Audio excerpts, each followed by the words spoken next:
सबको जय यीशु सुसहाय praise the Lord. प्रार्थना द परिवार फिर से आप सबों का आज की इस आराधना प्रार्थना में प्रभु यीशु मसीह के जीवित और सामर्थी नाम से हम सभी प्रार्थना द परिवार के भाई बहन मिलकर साथ में हमारी अगुआ प्रभु की दास सिस्टर एस्टर, प्रभु के दास भाई राज, आप सबों का हार्दिक स्वागत करते हैं, हार्दिक अभिनंदन करते हैं। आशा है कि आप सभी ईश्वर की कृपा से सकुशल होंगे, सुस्वस्थ होंगे और प्रभु के प्रेम में बने होंगे। प्रभु हर दिन हमें अपने पास लेकर आते हैं, वो हर दिन हमसे बातें करते हैं, हर दिन हमें अपने जीवन के मार्ग को बतलाते हैं, सिखलाते हैं और उसमें चलने की बल शक्ति सामर्थ को देते हैं। तो आइए, जब आज के सुंदर दिन में प्रभु ने फिर से हम सबों को एक साथ मिलाया है, एक साथ जोड़ा है, आप सभी दूर रहते हुए भी ऑनलाइन यूट्यूब के माध्यम से हमारे संग जुड़ पाते हैं, हम संगति कर पाते हैं, आप इस आराधना भवन में आते हैं और हम सभी साथ मिलकर उस जीवित परमेश्वर की स्तुति, उसकी महिमा कर पाते हैं और उसके वचनों पर हम मनन ध्यान कर पाते हैं। तो आइए, जब प्रभु ने यह सुंदर अवसर हमें दिया है, हम उसके निकट में हैं, हम बड़े आनंद के साथ, विश्वास के साथ उस अनुग्रह के सिंहासन के निकट जाएं और उसके नाम को ऊंचा उठाएं, उसे धन्य कहें। तो आज की इस आराधना प्रार्थना में मैं हूँ भाई भूषण, मेरी बायों ओर है मेरी धर्मपत्नी है बहन अंजना है, साथ में है बहन अंशु और है भाई नीरज और उनकी धर्मपत्नी बहन सोनम। आज की इस आराधना प्रार्थना में आरंभिक प्रार्थना करेंगी बहन अंजना और आराधना में अगुवाई करेंगी बहन अंशु और मैं वचनों को मैं पढ़ूंगा और आज वचनों की उद्घोषणा और अंतिम विशेष आशीष की प्रार्थना होगी प्रभु के दास भाई राज के माध्यम से। तो आप सभी हमारे संग इस आराधना प्रार्थना में बने रहें।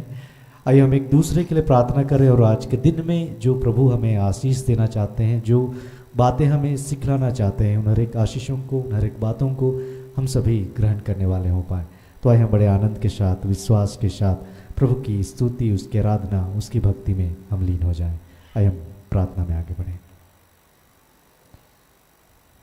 आइए इस वक्त हम सभी अपनी आँखों को बंद रखें या जिस भी अवस्था में हैं, जैसे संभव हो पिता से जुड़ें और आइए हम प्रार्थना करेंगे। स्वर्ग में विराजमान प्रेमी पिता, धन्यवाद करते हैं प्रभु आज के सुंदर आत्मिक मेल मिलाप के लिए कि हे पिता, आपने हम सबको अपना आत्मा प्रदान किया है, जिससे कि हम तुझे पुकारते हुए तेरे पास दौड़े चले आते हैं।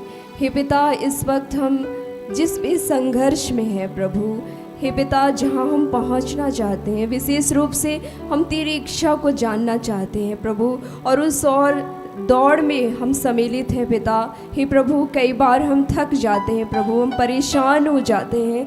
हे पिता, बहुत सारी उलझन की बातें हमें अपनी ओर उलझाती हैं प्रभु, हम तेरे मार्ग से भटकने लगते हैं। हे पिता, आज के इस दिन में हम यीशु के नाम में तुझसे प्रार्थना करते हैं कि उस पवित्र आत्मा को, जिसकी प्रतिज्ञा आपने हमारे जीवन के लिए की प्रभु, हम सब पर उंडेल दीजिए प्रभु, कि आज आपका पवित्र आत्मा हमें वो सहायता प्रदान करे जिससे कि हम हे पिता तेरी उस इच्छा को पूर्ण करने में समर्थ हो सके प्रभु। हे पिता, आज हम तेरे मार्ग से ना भटके प्रभु, लेकिन तेरे मार्ग में चलने पाए प्रभु। हे पिता, हम आपका धन्यवाद करते हैं। हे प्रभु, हम अपने जीवन की हर एक बातों को इस वक्त आपके सामने रखते हैं प्रभु। जो बातें आज हम किसी और से नहीं कह सकते, उन हर एक बातों को भी आपके समक्ष रखते हैं प्रभु।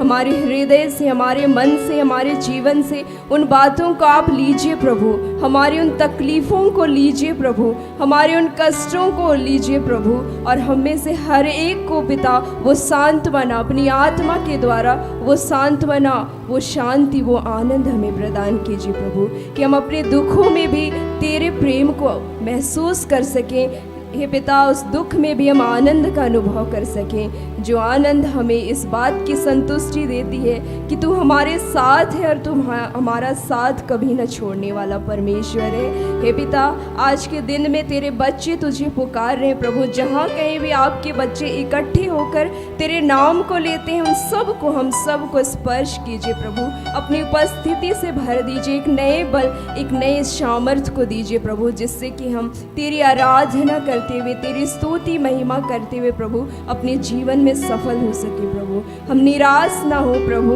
हम हताश ना हो प्रभु, लेकिन हम तुझे पुकार रहे प्रभु, और तू पुकारने वाले की सुनता है प्रभु। निश्चय ही आज के इस दिन को आपने आशीषित किया है, आपने अपनी उपस्थिति को हमारे जीवन में दे दिया है। हम धन्यवाद करते हैं पिता, आपने हमारे जीवन को एक नई दिशा दी है ताकि हम यीशु के पीछे चले प्रभु। हम आपका धन्यवाद करते हैं हे पिता, हम अपने अगुवों के लिए धन्यवाद करते हैं, और ऐसे जितने दास दासी है जिन्हें आप अपने नाम की महिमा के लिए खड़ा करते हैं प्रभु, उनके माध्यम से प्रभु आज के इस दिन में अपने हर एक बच्चों को आशीषित कीजिए प्रभु, अपने वचनों के माध्यम से स्पर्श कीजिए प्रभु, और इस आराधना को, इस प्रार्थना को अपने स्वर्ग के राज्य में ग्रहण कीजिए। आमीन।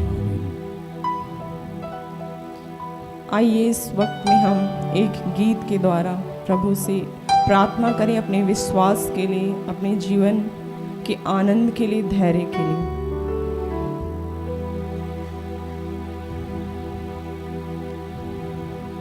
होगी परीक्षा, धीरज बढ़ेगा,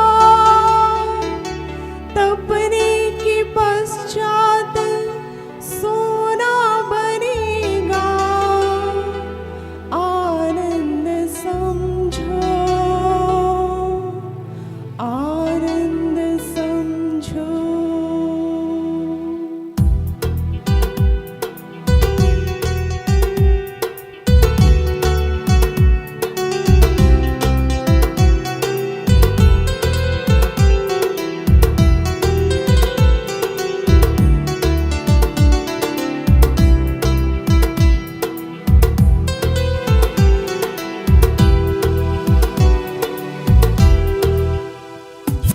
विश्वास परखा जाएगा, आनंद समझो।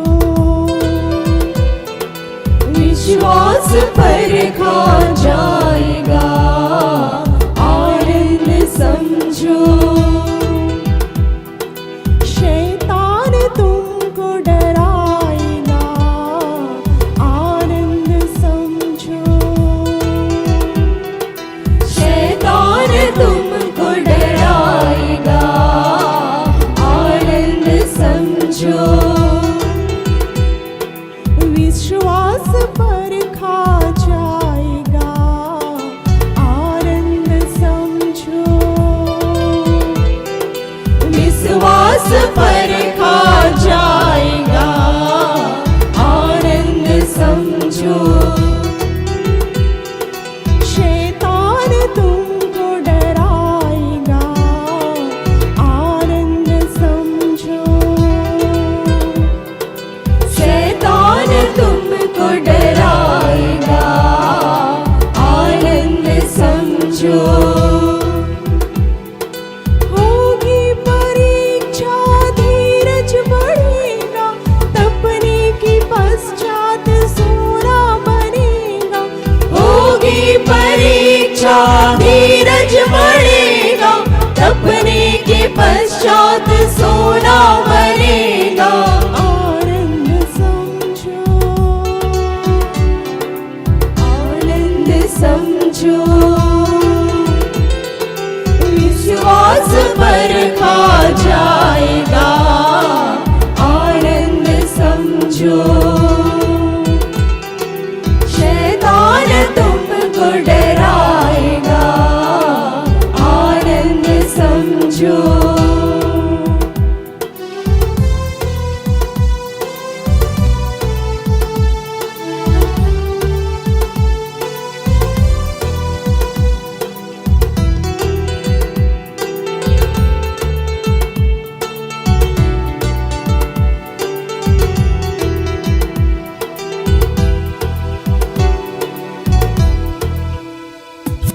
सीमा के बाहर परीक्षा न होगी, यीशु की मर्जी से हर बात होगी। सीमा के बाहर परीक्षा न होगी, यीशु की मर्जी से हर बात होगी। सीमा के बाहर परीक्षा न होगी, यीशु की मर्जी से हर बात होगी।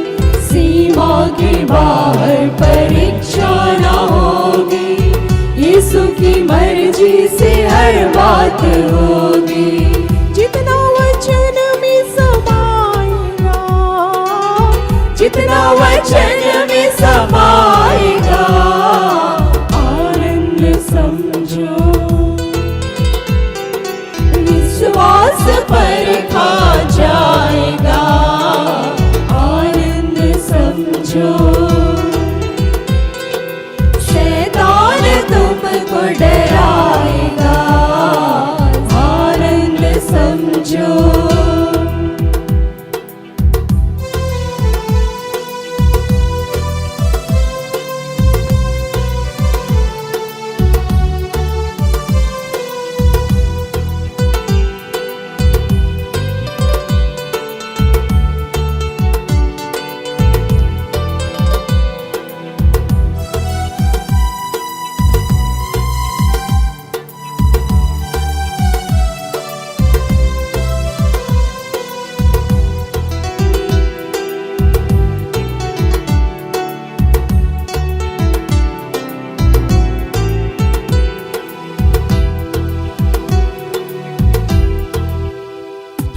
यीशु वचन का उपयोग करना, जैसी भी आफत हो बिल्कुल न डरना।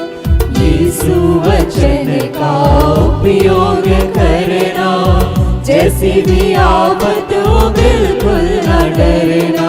यीशु वचन का उपयोग करना, जैसी भी आफत हो बिल्कुल न डरना। यीशु वचन का उपयोग करना, जैसी भी आफत हो बिल्कुल न डरना। उस पार यीशु ले जाएगा, उस पार यीशु ले जाएगा, आनंद समझो। विश्वास पर खा जाएगा, आनंद समझो। शैतान तुमको डराएगा, आनंद समझो। विश्वास पर खा जाएगा, आनंद समझो। शैतान तुमको डराएगा, आनंद समझो। होगी परीक्षा, धीरज बढ़ेगा, तपने के पश्चात सोना बनेगा। होगी परीक्षा, धीरज बढ़ेगा, तपने के पश्चात सोना बनेगा। आनंद समझो, आनंद समझो। आनंद समझो, आनंद समझो। आनंद समझो, आनंद समझो। आनंद समझो, आनंद समझो। आनंद समझो, आनंद समझो।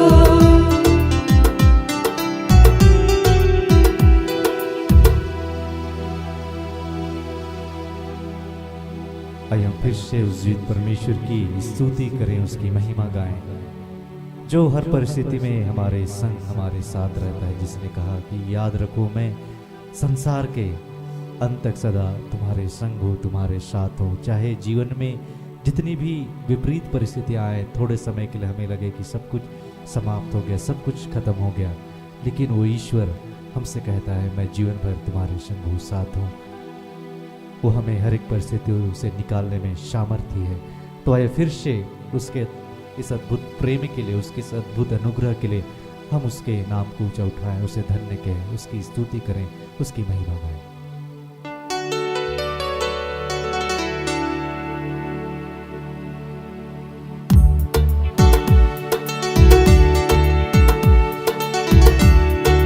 हम सभी खड़े होकर ताली बजाते हुए प्रभु की महिमा गाएंगे।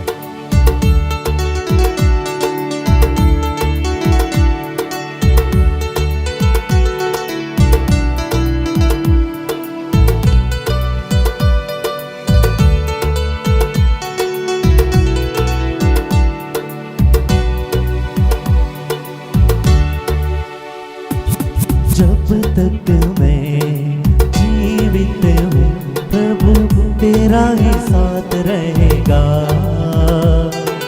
तेरे ही संग ये जीवन सफर रहेगा।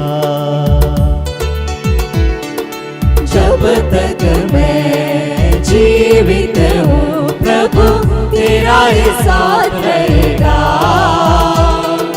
तेरे ही संग ये जीवन सफर रहेगा। जब तक मैं जीवित हूँ प्रभु तेरा ही साथ रहेगा, तेरे ही संग ये जीवन सफर रहेगा। जब तक मैं जीवित हूँ प्रभु तेरा ही साथ रहेगा, तेरे ही संग ये जीवन सफर रहेगा।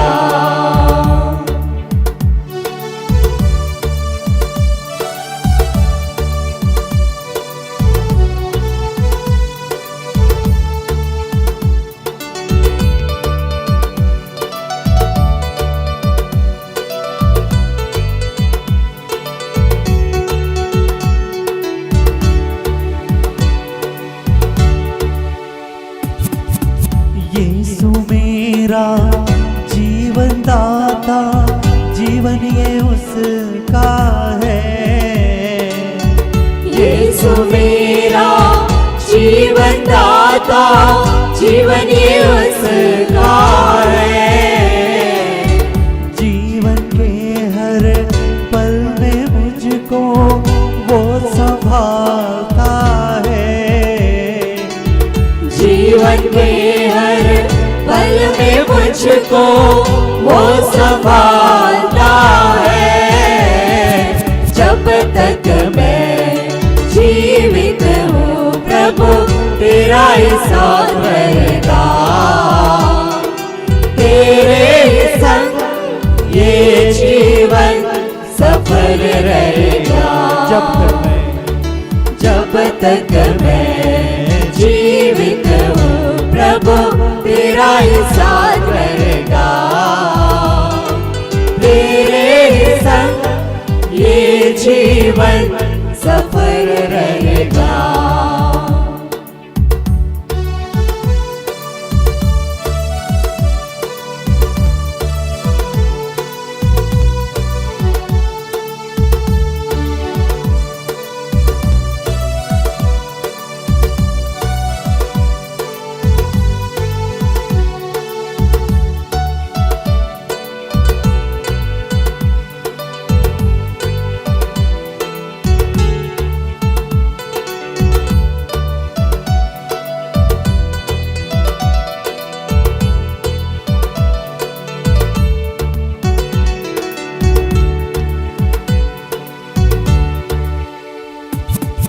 वचन प्रभु का पाँव के लिए मेरे दीप सा जलता है। वचन प्रभु का पाँव के लिए मेरे दीप सा जलता है। मार्ग में मेरे ज्योति सा जल कर राह दिखाता है। मार्ग में मेरे ज्योति सा जल कर राह दिखाता है। जब तक मैं जीवित हूँ प्रभु तेरा ही साथ रहेगा, तेरे ही संग ये जीवन सफल रहेगा। जब तक मैं जीवित हूँ प्रभु तेरा ही साथ रहेगा, तेरे ही संग ये जीवन सफल रहेगा।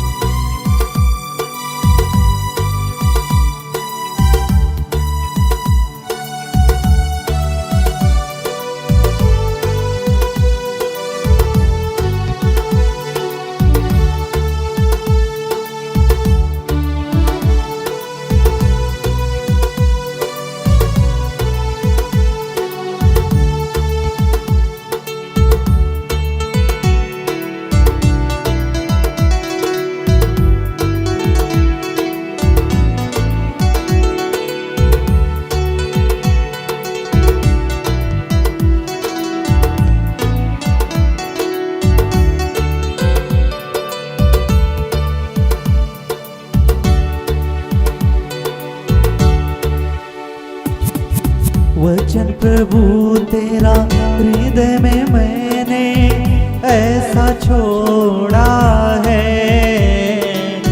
वचन प्रभु तेरा हृदय में मैंने ऐसा छोड़ा है। पाप करूं नहीं जीवन में अपने ऐसा ठाना है। पाप करूं नहीं जीवन में अपने ऐसा ठाना है। जब तक मैं जीवित हूँ प्रभु तेरा ही साथ रहेगा। तेरे ही संग तेरे ही संग ये जीवन सफल रहेगा। जब तक मैं जीवित हूँ प्रभु तेरा ही साथ रहेगा। तेरे ही संग ये जीवन सफल रहेगा। तेरे ही संग ये जीवन सफल रहेगा। तेरे ही संग तेरे ही संग ये जीवन सफल रहेगा।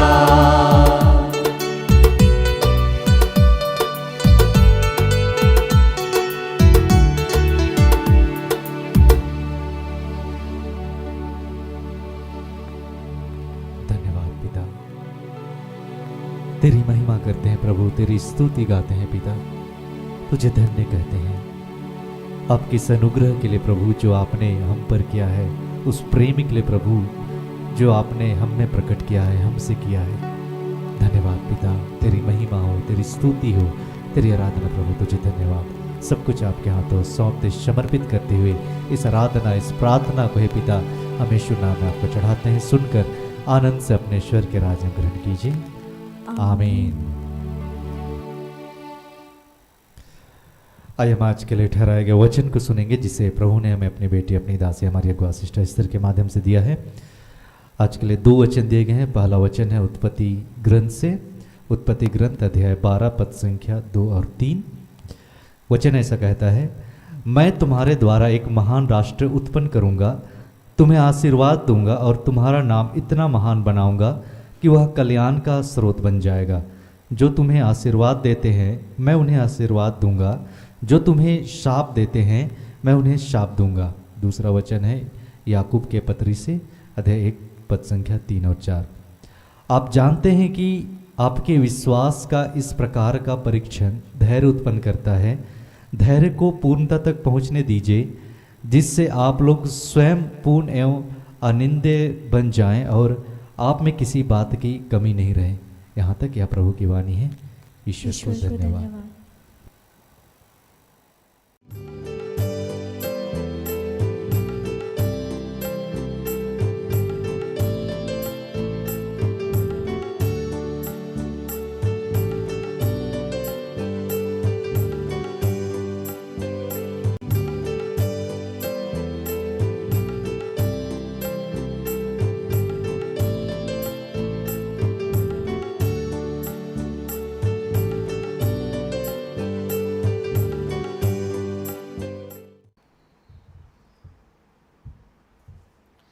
सबको जय यीशु।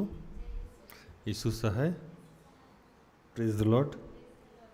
आइए प्रार्थना करें कि हे दयालु पिता, हे स्वर्ग और पृथ्वी के सृजनहार, हे हम सबके रचयिता, हम तेरा धन्यवाद करते हैं आज के सुंदर और आशीषित दिन के लिए। तो तूने एक नए अध्याय के रूप में हमारे जीवन से जोड़ दिया। धन्यवाद प्रार्थना उद्धार परिवार के लिए, ऐसी जितनी संस्थाएं हैं, सेवकाई है, चर्च, उन सब के लिए तेरा धन्यवाद। धन्यवाद सिस्टर एस्तर के लिए और ऐसे जितने तेरे दास दासी हैं, फादर हैं, पादरी हैं, पास्टर्स हैं, उन सब के लिए तेरा धन्यवाद।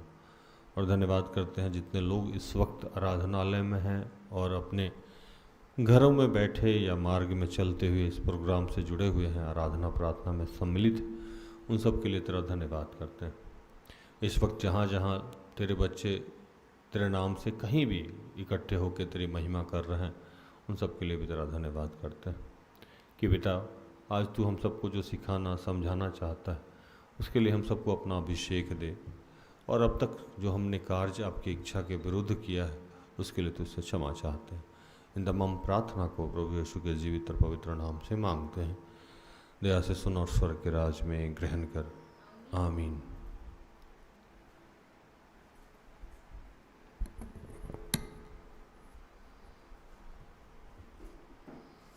आज जो वचन मिला हम लोगों को वो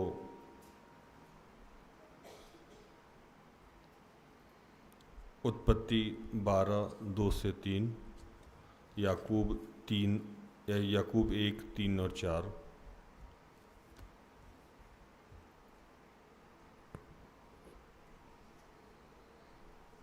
और मैं तुझसे एक बड़ी जाति बनाऊंगा और तुझे आशीष दूंगा और तेरा नाम महान करूंगा और तू आशीष का मूल होगा। जो तुझे आशीर्वाद देंगे मैं उन्हें आशीष दूंगा और जो तुझे कोसेंगे मैं उन्हें शाप दूंगा, और भूमंडल के सारे कुल तेरे द्वारा आशीष पाएंगे।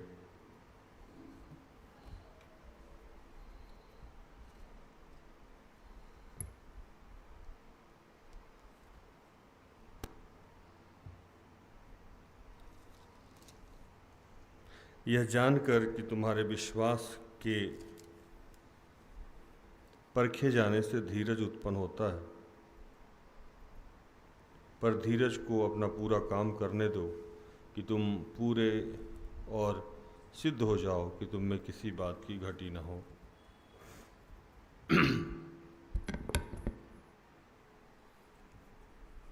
देखिए, हम सब के जीवन के लिए प्रभु की कुछ उद्घोषणाएं हैं, कुछ योजनाएं हैं। इको कम करो।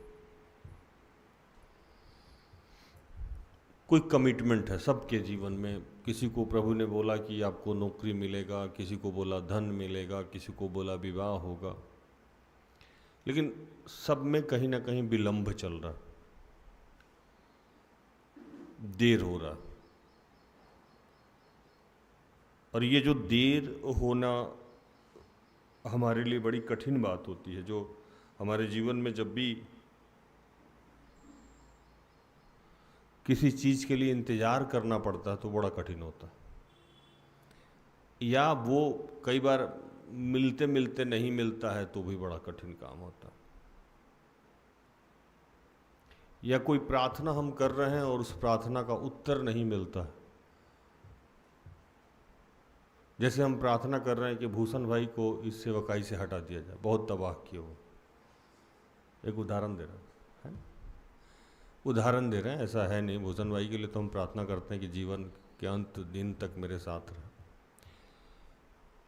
या जब मेरे साथ पहली बार काम कर रही थी शुरुआती दौर में, जब हम लोग टीम का आगाज़ कर रहे थे, तो मेरी के मन में ये प्रार्थना कई बार आया होगा कि भैया को यहाँ से हटा दिया जाए। चूँकि मैं, जो लोग मेरे साथ काम करते हैं उनके साथ मैं सख्त हूँ डिसिप्लिन के मामले में, काम के मामले में। तो कई बार हम सोचते हैं कि हमारे जीवन का सिचुएशन बदल दिया जाए, परिस्थिति बदल दिया जाए, लेकिन वो परिस्थितियाँ बदलती नहीं है। उसके पीछे का एक कारण है जो आज हम सुबह में सोच रहे थे, कि हम चाहते हैं कि हालात बदल जाए और प्रभु चाहता है कि हम बदल जाएं। हालेलुया। हमारी प्रार्थना होती है कि हालात बदल जाए, और प्रभु उस हालात में डाल के हमें बदलना चाहता है। ये बात अगर आज हम समझ गए तो हमारे जीवन की बहुत सारी समस्याओं का समाधान हो जाएगा।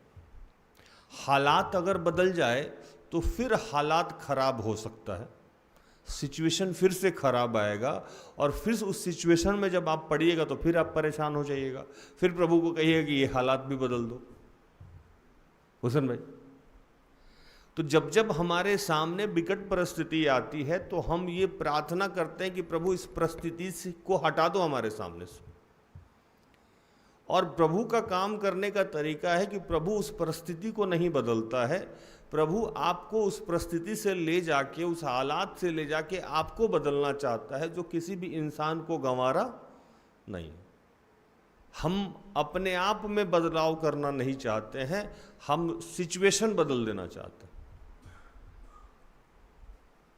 या कई बार जिस प्रार्थना को हम मांग रहे हैं या जो प्रतिज्ञा पिता ने कर रखी है हमारे जीवन के लिए, वो देना भी चाह रहा है, लेकिन हमारी वो तैयारी नहीं हो पाई है कि हम उस परिस्थिति को संभाल पाएं, उस आशीष को संभाल पाएं, तो प्रभु हमको तैयार करता है। हालेलुया, तैयार करता है।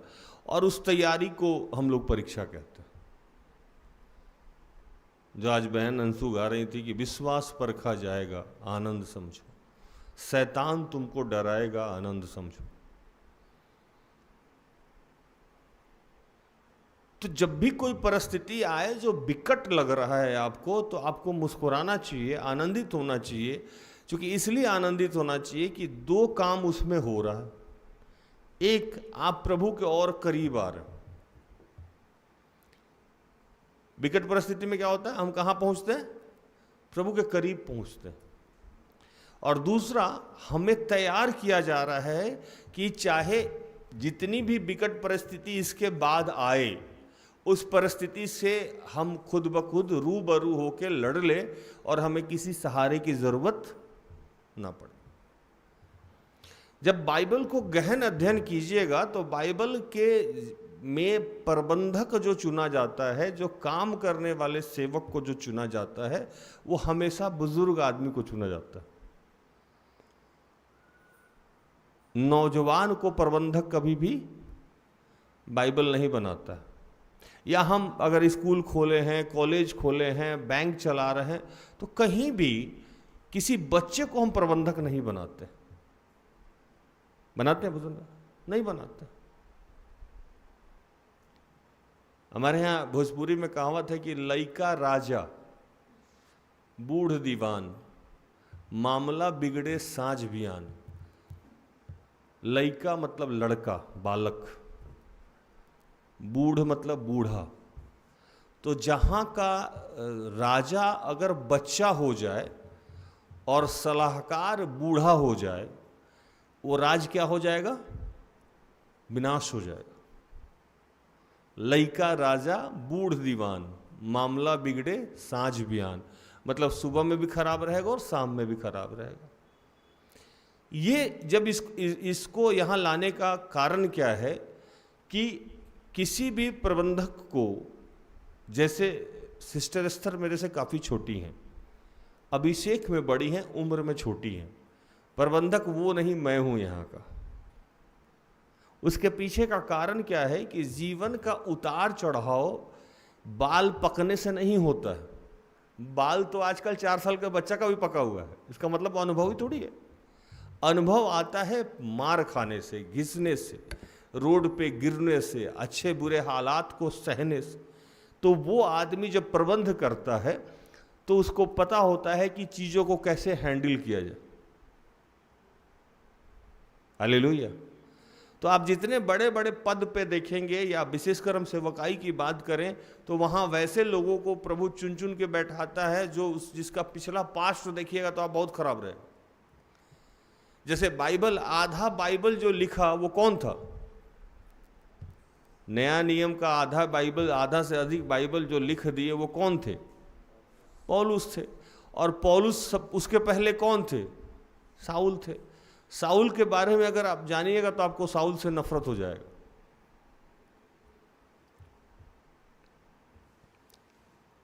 तो जब हम बुरी परिस्थितियों से होकर गुजरते हैं तो सबसे बड़ा लाभ जो होता है हमें, वो हमारे जीवन का अनुभव होता है, पहला।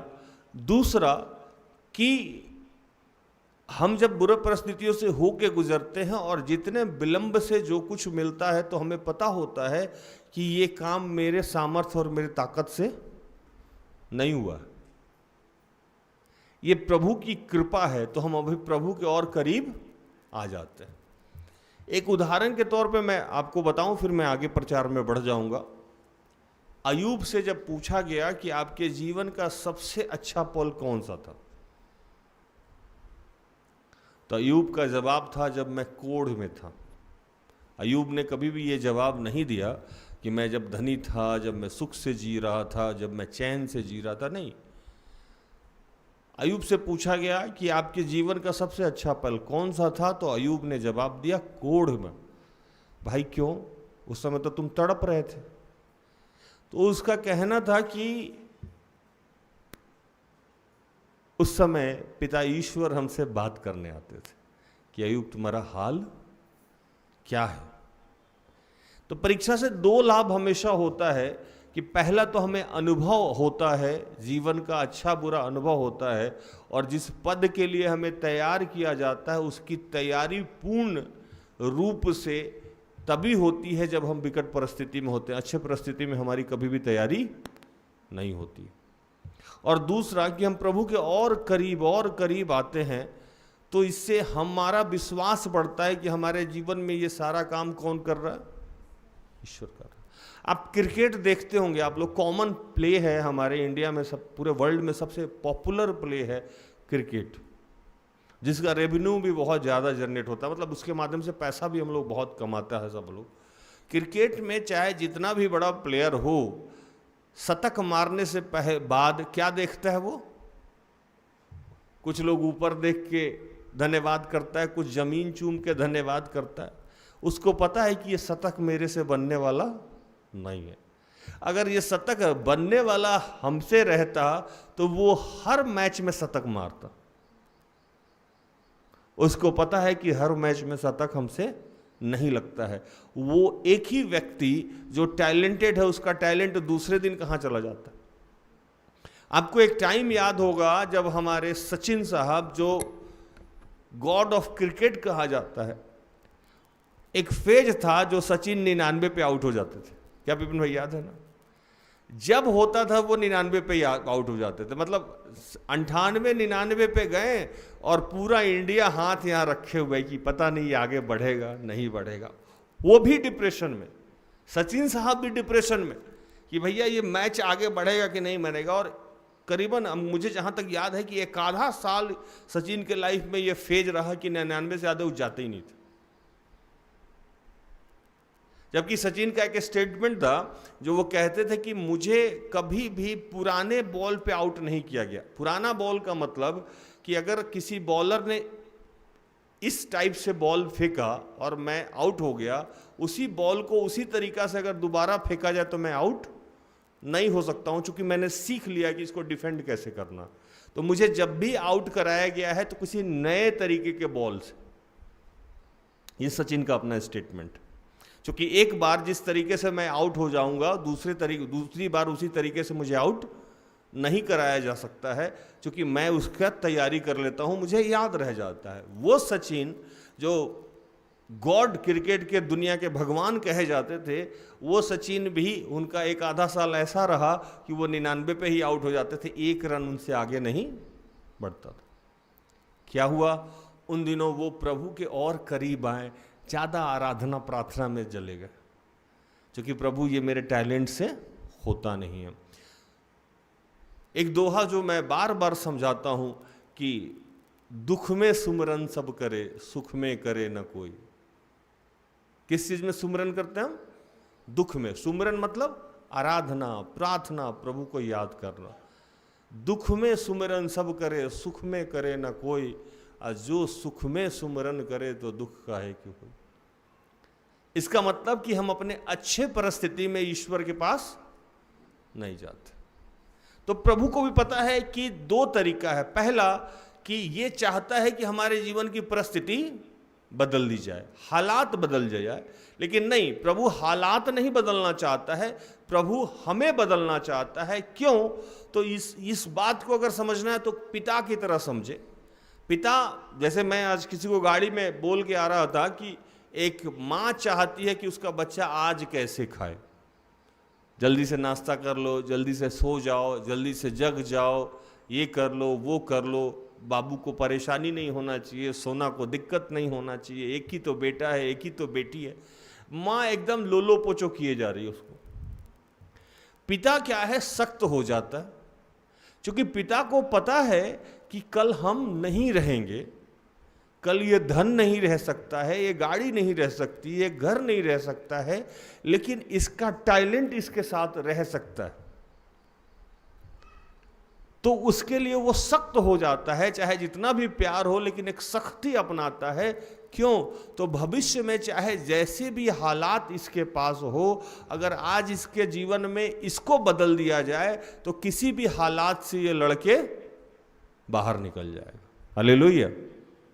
तो एक पिता चाहता है कि बच्चे कल कैसे खाएं, और एक माँ चाहती है कि बच्चे आज कैसे खाएं। माता पिता के प्यार में बस इतना ही फर्क होता है। प्यार दोनों करते हैं, लेकिन पिता सोचता है कि ये जीवन भर भूखे नहीं रहे, और माँ सोचती है कि आज ये कैसे सुख से रहे। तो जब संसारिक पिता ये सोचता है, तो हमारा पिता ईश्वर, जो हमारा पिता है, जो पूरे पृथ्वी का पिता है, तो वह भी तो यही सोचता होगा कि अगर हालात बदल देंगे तो फिर दूसरा हालात जब विपरीत आएगा तो फिर ये परेशान हो जाएगा, तीसरा हालात जब विपरीत होगा तो फिर परेशान हो जाएगा। तो क्यों नहीं इसी को बदल दिया जाए, ताकि जीवन के किसी भी हालात और परिस्थिति से ये लड़के निकल जाए। हालेलुया। तो जब भी आपके जीवन में किसी प्रतिज्ञा की पूरी होने में विलंब हो रही है, देरी हो रही है, तो आपको यह समझना होगा कि हम उस लायक अभी नहीं हुए, या हम में कोई कमी है जिसको प्रभु अभी ठीक करना चाहता है। जैसे कई बार हम लोग सोचते हैं कि प्रभु ये सेवकाई पूरे विश्व में फैल जाए, लेकिन रात में या एकांत में जब हम गाड़ी पे बैठते हैं तो पवित्र आत्मा मुझसे कहता है, क्या तुम इस लायक हुए हो कि पूरे विश्व के बच्चों को तुम संभाल पाओ? मेरे अंदर से आवाज आती है, नहीं पिता, मैं इस लायक नहीं हूं।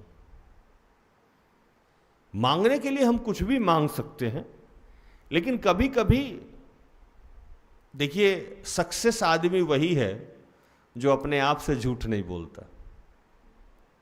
सफल होने का सबसे बड़ा लॉ, नियम, भूषण भाई, डोंट चीट योर सेल्फ। अपने आप को धोखा मत दीजिए, अपने आप से झूठ मत बोलिए, क्योंकि आपको पता है कि एक्चुअल में आपका औकात क्या है। आप किसी के सामने कुछ भी कह सकते हैं, लेकिन आपको तो पता है ना कि आप कौन हैं, आप किस लायक हैं।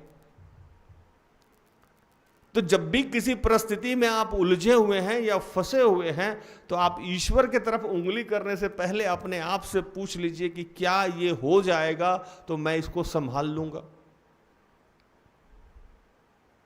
और प्रभु कभी भी गलत नहीं कर सकता। आज अब्राहम की कहानी हमें दी गई है। अब्राहम बहुत पॉपुलर कैरेक्टर, शायद ही कोई ऐसा हो जो जानता नहीं हो।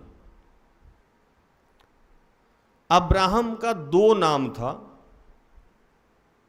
एक नाम अब्राहम था, ह नहीं था, और बाद में ह जुड़ गया है। ये नाम कौन बदला उसका?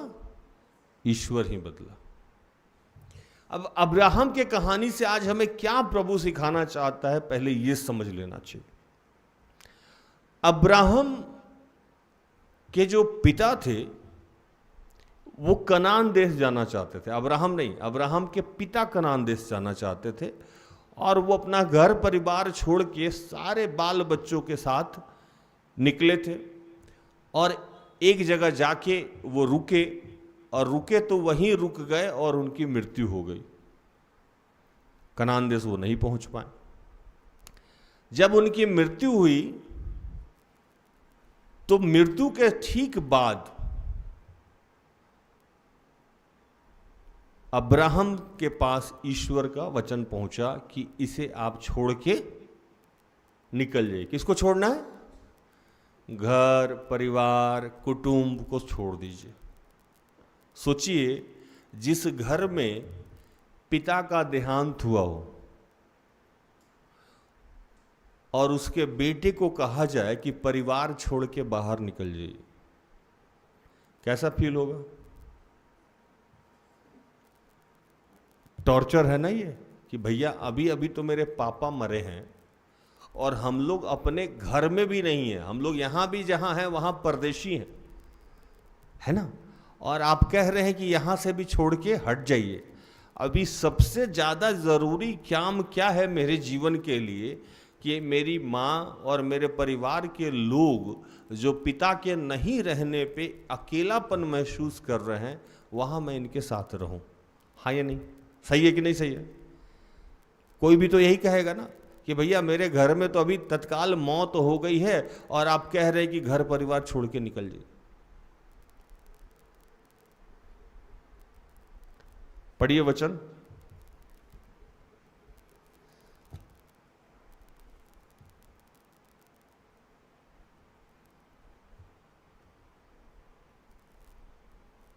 बत्तीस और 31 11 का उत्पत्ति।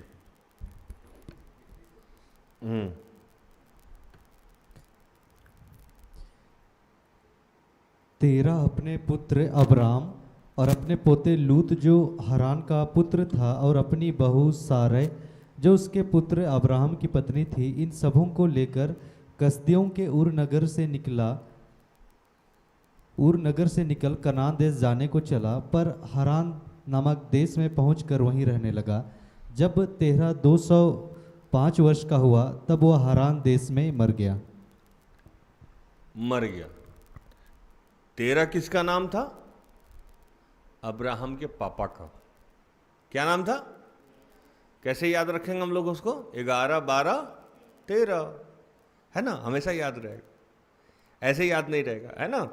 11 12 13। तो अब्राहम के पिताजी का नाम तेरह था जो मर गए, और मरने के ठीक बाद आप वचन जो लिखा हुआ है सो पढ़िए।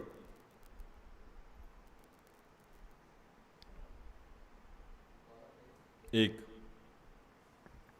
यहोवा ने अब्राहम से कहा, अपने देश और अपने कुटुंबियों और अपने पिता के घर को छोड़कर उस देश में चला जा जो मैं तुझे दिखाऊंगा। 2, और मैं तुम से एक बड़ी जाति बनाऊंगा और तुझे आशीष दूंगा और तेरा नाम महान करूंगा और तू आशीष का मूल होगा। 3, जो तुझे आशीर्वाद दें उन्हें मैं आशीष दूंगा और जो तुझे कोसे उसे मैं शाप दूंगा, और भूमंडल के सारे कुल तेरे द्वारा आशीष पाएंगे। पापा का देहांत हो गया और बेटा से कहा जा रहा है कि घर परिवार छोड़ दीजिए। कैसा लग रहा है अनुराग तुमको, अगर तुम्हारे पापा मर गए हों और उसी दिन जाके ईश्वर तुमको बोले कि अनुराग निकलो अब इस घर से? मुझे लगता है कि यहाँ बैठे हुए कोई भी व्यक्ति इस बात को स्वीकार नहीं करेगा। उस डे तो स्वीकार नहीं करेगा, उस महीना भी स्वीकार नहीं करेगा। कहिएगा प्रभु मान लेंगे लेकिन थोड़ा इसको नॉर्मल करने दीजिए फैमिली को। ये एक्सेप्ट नहीं कर सकता है आदमी। अब्राहम ने एक्सेप्ट किया, और अब्राहम को यह कहा गया कि तुमसे मैं बहुत बड़ी जाति बनाऊंगा। सुनते रहिएगा बड़ा ध्यान से इस चीज को। अब्राहम से कहा गया मैं तुमसे बहुत बड़ी जाति बनाऊंगा, और जो तुझे आशीष दे मैं उन्हें आशीष दूंगा, और जो तुम्हें श्राप दे मैं उन्हें दंड दूंगा। मतलब जो तुम्हारे बारे में अच्छा सोचेगा मैं उसको भी उसका अच्छा करूंगा, और जो तुम्हारे बारे में बुरा सोचेगा उसके साथ मैं बुरा करूंगा। इतना ज्यादा मैं सपोर्ट करूंगा तुमसे और तुमसे बड़ा जाति बनाऊंगा। अब्राहम रेडी हो गया, जाने को तैयार हो गया। अब्राहम का उम्र उस समय जब वो घर छोड़ा तो उस समय उसकी उम्र 75 साल की थी। पढ़िए 4। यहोवा के इस वचन के अनुसार अब्राम चला और लूत भी उसके संग चला, और जब अब्राम हरान देश से निकला उस समय वह 75 वर्ष का था। ध्यान से समझिए, हम लोग जो आजकल बेचैन हो जाते हैं काम नहीं पूरा होने पे, उसके बारे में समझाया जा रहा है।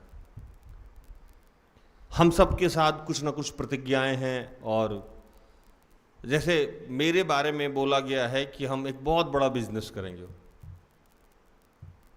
तकरीबन जितने प्रभु के दास हैं सबने ये कहा है, और जब मैं सिस्टर एस्तर से 12-13 में मिला तब से वो बोल रही हैं, और रोज ही बोलती हैं कि ये होगा।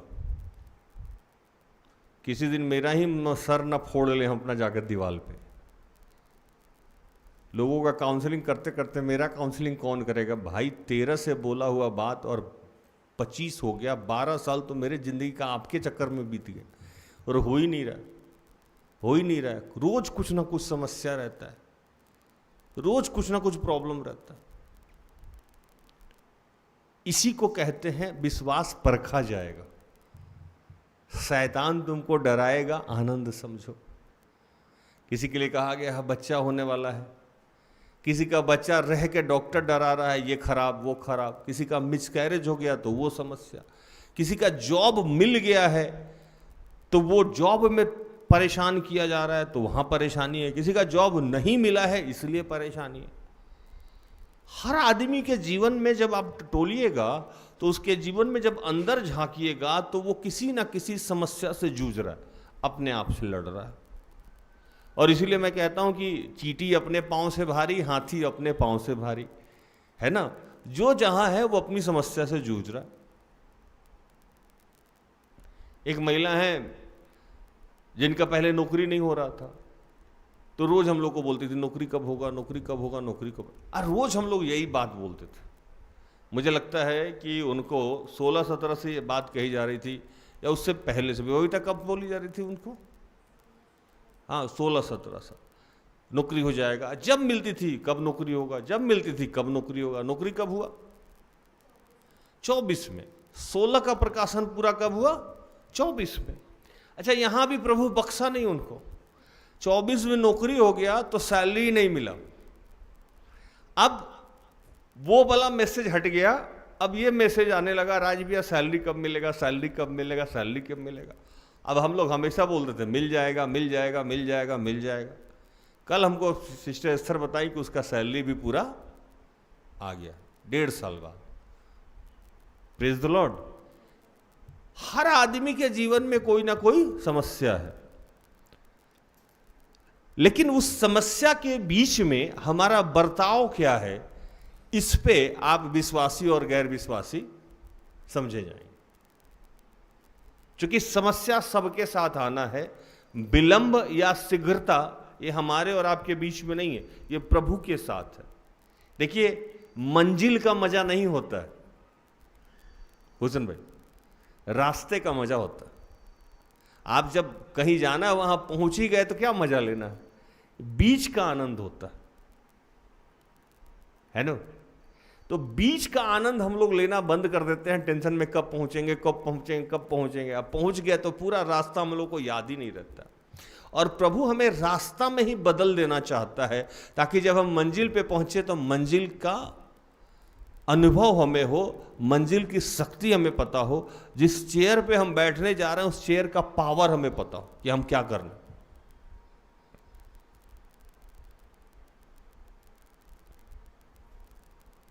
अब्राहम को प्रभु जब बोला कि घर छोड़ दो, उस समय वो 75 साल के थे। 75 साल का कोई भी व्यक्ति अपना घर छोड़ना चाहेगा विपिन भाई? नहीं चाहेगा। छोटा बालक है, उसको हम लोग हॉस्टल में डालते हैं, स्कूल में डालते हैं, तो 15 दिन तक ड्रामा चलता है। मैं कहीं खड़ा था तो पता लगा कि 1-2 उसको लटका के ला रहा था सब, ध्यान नहीं आ रहा कहाँ खड़ा था मैं, कहीं मैं था। तो मैं पूछा क्या हुआ इस बच्चे के साथ, तो ये बच्चा यहाँ रहना नहीं चाह रहा। हाँ, मैं किसी स्कूल में गया था, तो वहाँ हॉस्टल में रहने के लिए एक बच्चा को लाया गया, तो वो बच्चा छुट्टी में घर गया था। जब लाया गया तो उसका सीन ये था कि दोनों हाथ से, एक हाथ से उसका चाचा पकड़े हुआ था, एक कांधे में, और वो बच्चा अपना दोनों पैर ऐसे फोल्ड करके पैर जमीन पे रखने को तैयार नहीं कि स्कूल के प्रांगण में हम जाएंगे ही नहीं। उसको लटका के लेके जा रहा था स्कूल में, वो जाएगा ही नहीं। तो जब छोटा बच्चा अपना घर छोड़ना नहीं चाहता है, हॉस्टल में नहीं रहना चाहता है, अपना बेड बदल देते हैं तो हमें नींद नहीं आती है। तो 75 साल का आदमी है, वो भी संपूर्ण परिवार के साथ घर छोड़ जा रहा है, और पता नहीं कि भविष्य में क्या होने वाला है। और इंटरेस्टिंग बात कि जिस जगह पे प्रभु जाके बोला कि यहां रहिए, वहां वो पहुंचा और सबसे पहला जो काम किया कि वहां गया और बेदी वेदी बना के प्रार्थना करने लगा कि प्रभु अब तो जो बोले थे हम कर लिए। जैसे प्रार्थना करके हटा, वहां अकाल पड़ गया। क्या पड़ गया?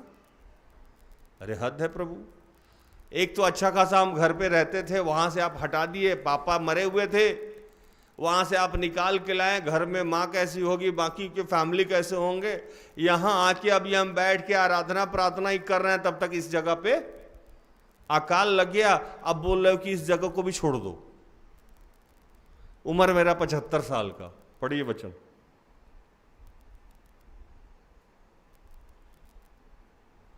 8 और 9। फिर वहाँ से आगे बढ़कर वह उस पहाड़ पर आया जो बेतेल के पूर्व की ओर है, और अपना तंबू उस स्थान में खड़ा किया जिसके पश्चिम की ओर तो बेतेल और पूर्व की ओर ए है। वहाँ भी उसने यहोवा के लिए एक वेदी बनाई और यहोवा से प्रार्थना की। और अब्राम आगे बढ़ करके दक्षिण देश की ओर चला गया। 10। उस देश में अकाल पड़ा, इसलिए अब्राम मिस्र देश को चला गया कि वहाँ परदेशी होकर रहे, क्योंकि देश में भयंकर अकाल पड़ा था। जहां गया वहां अकाल पड़ गया, वहां से भी उसको हटना पड़ा। जब प्रभु आपके जीवन में कुछ बड़ा करना चाहता है, विलंब होगा। नए नियम में लिखा है कि जितनी बड़ी दुख उतनी बड़ी महिमा। कोई आदमी हिस्ट्री मेकर ऐसे नहीं होता। हिस्ट्री मेकर को हिस्ट्री रचना पड़ता है, और रचेगा आपके बदले में कोई और नहीं। मैं हमेशा एक बात कहता हूं कि सब कोई पुनरुत्थान चाहता है, मरना कोई नहीं चाहता। सब कहता है कि प्रभु यीशु मुझे अपने जैसा बना दो। अरे प्रार्थना रहता है, यीशु का स्वभाव चाहिए, यीशु का बुद्धि चाहिए, यीशु का ज्ञान चाहिए। यीशु का कोड़ा कौन खाएगा? क्या बुझन? उसके लिए एक आदमी हायर करके रखना होगा। जब हम किसी स्वरूप में बनाए जाएंगे तो सारी परिस्थितियों उस व्यक्ति का, उस विशेष व्यक्ति का तो हमारे अंदर आएगा। इस पृथ्वी पे मुझे लगता है कि यीशु से ज्यादा दुख तो कोई सहा नहीं होगा, या उनसे ज्यादा किसी की बेइज्जती तो हुई नहीं होगी, और उनसे ज्यादा किसी का नाम भी नहीं हुआ होगा, उनसे ज्यादा किसी का सामर्थी नाम भी नहीं रहा होगा। लेकिन कभी आप ये सोच के देखें कि यीशु जो 33 साल पृथ्वी पे रहे, नाम तो उनका मरने के बाद हुआ, पुनरुत्थान तो मरने के बाद हुआ, पॉपुलैरिटी तो मरने के बाद हुई, लेकिन वो 33 साल किस हालात में रहे होंगे उनका विश्वास नहीं परखा जा रहा था। उनके साथ समस्याएं नहीं आ रही थी। बाइबल के एक ही कैरेक्टर पे आज हम बात कर रहे हैं,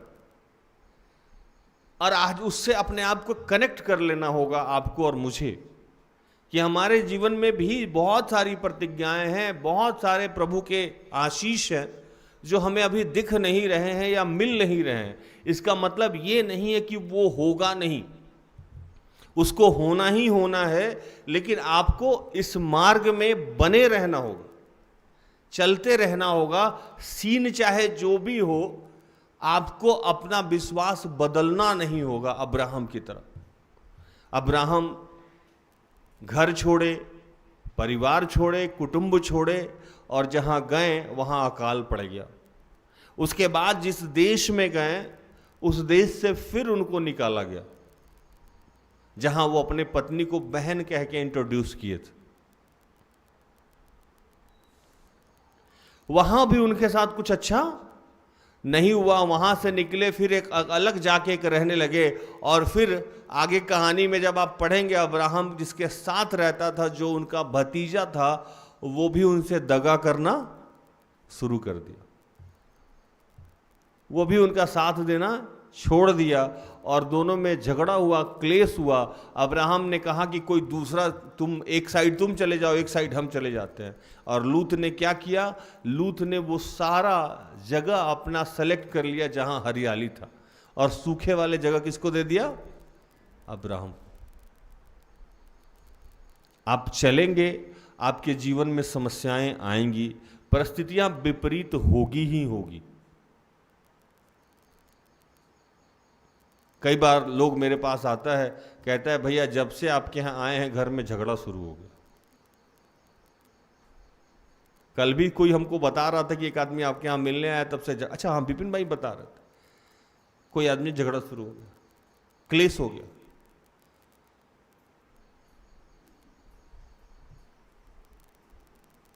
क्लेश तो होगा। जब यीशु अपना कार्यकाल शुरू कर रहे थे तो लिखता है बाइबल कि पवित्र आत्मा उनको उठा के जंगल में ले गया। कहां ले गया? कौन उठा के ले गया? पवित्र आत्मा किसको उठा के ले गया? यीशु कौन थे और पवित्र आत्मा कौन है? ईश्वर का आत्मा। ईश्वर का आत्मा ईश्वर के बेटा को उठा के जंगल में ले जाता है कि परीक्षा हो, और वो भी तब जब वो 40 दिन से खाए पिए नहीं है। अरे थोड़ा खा लेने दो, थोड़ा रहम करो यार, तुम जिसके आत्मा हो उसी का वो बेटा है, थोड़ा रहम कर लो। एक आधा दिन खा लेते, थोड़ा प्रोटीन वगैरह पी लेते, हॉर्लिक्स पी लेते, कुछ कर लेते थोड़ा सा, फिर तुम लेके जाते। 40 दिन से कुछ खाया पिया नहीं है व्यक्ति, तुम उसको उठे के लेके जा रहे हो, और लेते जाते सबसे पहले रोटी ही दिखा रहे हो। सोचिए, जो 40 दिन से कुछ खाया नहीं है उसके सामने रोटी रख के, पत्थर रख के रोटी का आप हवाला दे रहे हैं कि पत्थर से कहो कि रोटी। ऐसा ऐसा कहानी उसको दिखा रहे हैं कि लालच में पड़ जाए वो। और ये कौन कर रहा है? पवित्र आत्मा। आत्मा कौन? ईश्वर का आत्मा। वो ईश्वर का बेटा, ये ईश्वर का आत्मा। आप कैसे बख्शे जाएंगे या हम कैसे बख्शे जाएंगे? ईश्वर जब सगे पुत्र को नहीं छोड़ता है तो मुझे और आपको तो और नहीं छोड़ेगा। वो लिखता है कि जिससे वो प्यार करता है उसकी ताड़ना करता। हमारे और आपके जीवन में जो विकट परिस्थितियां आ रही है, वो मैं बार बार कहता हूं कि वो तैयारी है, वो तैयारी है। और आपको इस समय धीरज धरना आवश्यक है, ताकि उस आप रोमियो में एक वचन लिखा हुआ है जो बड़ा इंटरेस्टिंग था, मुझे मिला। रोमियो 4:8,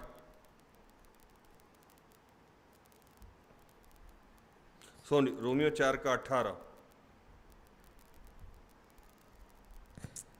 उसने निराशा में भी आशा रखकर विश्वास किया, क्योंकि किया इसलिए कि उस वचन के अनुसार कि तेरा वंश ऐसा होगा, वह बहुत सी जातियों का पिता हो। उसने निराशा में रख के आशा रखा।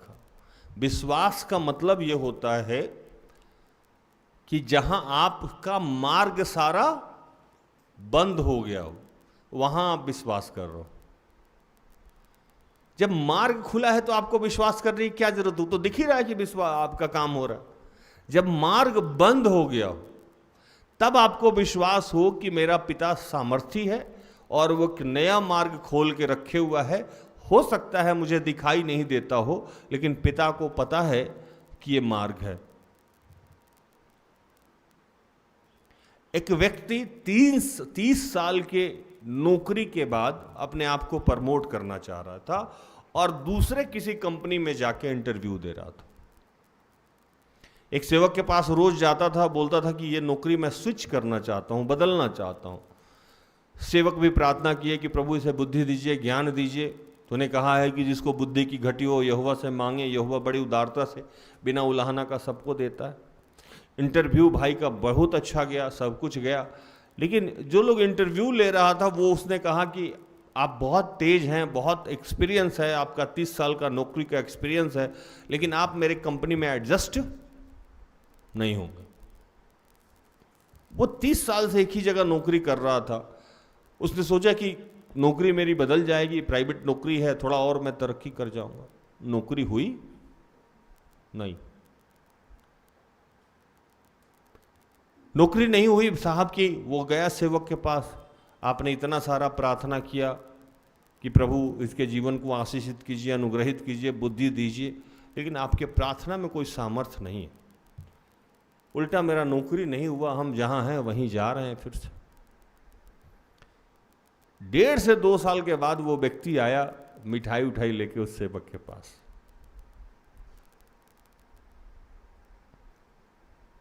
सेवक बोला, अब क्या इसलिए आए हो तुम? पिछले बार तो सुना के चले गए थे हमको, तो आज कहां से प्रेम फूट पड़ा? तो बोला बचा लिए आप हमको। कैसे? तो वो जॉब जहां करने जा रहा था वो टेलीविजन में छाया हुआ था। वो कंपनी किसी स्कैंडल में फंस गई थी और अरबों करोड़ों रुपया के गमन में वो कंपनी क्या हुआ, बंद हो गया। आप आज देख रहे हैं, जैसे मैंने आपको बताया ना कि पिता चाहता है कि भविष्य में मेरे बच्चे कैसे खाएं और मां चाहती है कि वर्तमान में बच्चे कैसे खाएं। तो जो हमारा आत्मिक पिता है, हम सड़क के एक सीमा तक देख सकते हैं, लेकिन प्रभु सड़क के अंत तक देखता है कि इसमें ब्लैक होल है, गड्ढा है, गली है, कूची है, हमारा बच्चा आगे तक मंजिल तक पहुंचेगा कि नहीं पहुंचेगा। इसीलिए बाइबल लिखता है कि सारी बातें मिलकर सिर्फ और सिर्फ भलाई उत्पन्न करती है। किसके लिए? जो ईश्वर से प्यार करते हैं उसके लिए। अब वो सेवक को मिठाई देने लगा, बोला कि मेरा क्या क्या नुकसान होता है ये मैं आपको बताऊं। सेवक हंस रहा था, बोला 30 साल का नौकरी था, कुछ दिनों के बाद मैं 2-3 साल के बाद मैं रिटायर करता, मेरा पेंशन यहां से जो मिलने वाला है मिलेगा वो भी समाप्त हो जाता, और 30 साल की नौकरी के बाद मैं वहां अगर रहता तो हो सकता है मैं भी जेल चला जाता। तत्कालीन प्रभु कोई प्रार्थना नहीं सुनता तो बहुत बुरा लगता। अभी जो हमारे यहाँ के साउथ इंडियन हीरो हैं नीरज भाई जा रहे हैं, दिखें, है ना। 2 चीज मैं इनके बारे में आपको बताऊंगा, बेशक ये भूल गए होंगे। जब मेरे यहां से शुरू में जुड़े हुए थे ये लोग और मैं नया नया सेवकाई कर रहा था, तो इनको हम लोग बोलते थे पढ़ लो। तो यही एक बात, इसका एक लाइन था, भैया दुनिया का सारा काम आप बोल सकते हैं, पढ़ने के लिए मत बोलिए, आप जो बोलिए हम कर देते। जैसे तैसे करके हम लोग, मतलब समझिए कि एकदम रिवॉल्वर के पॉइंट पे इसको हम लोग ऑनर्स कराए होंगे, यहाँ एकदम यहाँ लगा के, और कैसे करके कितना मन में कुड़कुड़ा के बुड़बुड़ा के वो कैसे करके ऑनर्स पास किया, पास कर गया। उसके बाद जब जॉब लगी भाई साहब की, तो हर दूसरे दिन मेरा फोन बजता था, भैया नौकरी छोड़ दें, भैया नौकरी छोड़ दें, भैया कहाँ फंसा दिया आप लोग हमको, ये तो कुछ समझ में नहीं आता है सॉफ्टवेयर बैंक का हमको। हम लोग रोज समझा समझा के, अब पता लगा कि नौकरी के चक्कर में कहीं हमको ना छोड़ दे वो। क्या हुआ? प्रभु उस समय इनकी प्रार्थना को नहीं छोड़ा। ये क्या प्रार्थना कर रहे थे? नौकरी छोड़ दे, है ना। ये क्या प्रार्थना कर रहे थे कि प्रभु हमको ऑनर्स नहीं करना। कुछ दिन पहले की एक घटना बता रहा हूं कि एक महिला लगातार प्रार्थना कर रही थी कि एक लड़के से मेरी शादी हो जाए, इश्क था उसका। रोज प्रार्थना, भैया प्रार्थना, भैया ये, भैया वो, भैया वो, काफी दिन तक सर खाई। बाद में पता लगा कि जिससे वो शादी करना चाह रही थी उससे शादी नहीं हुआ। बहुत दिनों के बाद टूटी हारी आई, फिर हमको टाइट हक की। हम कि क्या हुआ? तो भैया वो 2 बार तलाकशुदा लड़का था। कितने बार का? 2 बार का। अगर फंस गया रहता मामला तब। प्रभु आज आपकी प्रार्थनाओं को नहीं सुन रहा है, इसका मतलब कि वो देख रहा है कि जो अगर सुन लिए तो भविष्य में बच्चा बर्बाद हो जाएगा। जैसे आजकल का एक फैशन है, वो टेढ़ा वाला जो बाइक आता है जिसपे लड़का लोग बैताल लेके घूमता है, लड़की ऐसे लटकी नहीं रहती है गले के ऊपर, लगता है कि विक्रम बैताल जैसे लटका हुआ। देखना कभी आप लोग, लड़का आगे रहता है डाउन, लड़की पीछे से। हम लोग बचपन में विक्रम बैताल पढ़ते थे, तो विक्रम राजा चलते थे तो बैताल लड़की उस पर, बैताल जो भूत था वो ऐसे लटका छोड़ता ही नहीं था।